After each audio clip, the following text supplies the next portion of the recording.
pagalitan na kasi mama mo. Ayaw po.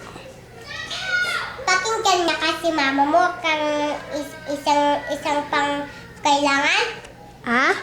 Kailangan? Oo. Kailangan mo yung trabaho. Oo.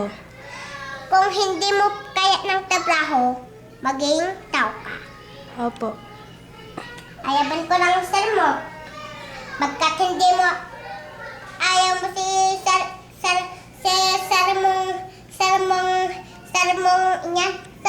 Uncle Bong mo? Opo. Sige. Magkanta ka na! Oras pa! Ha? Ano? Magkanta ka na!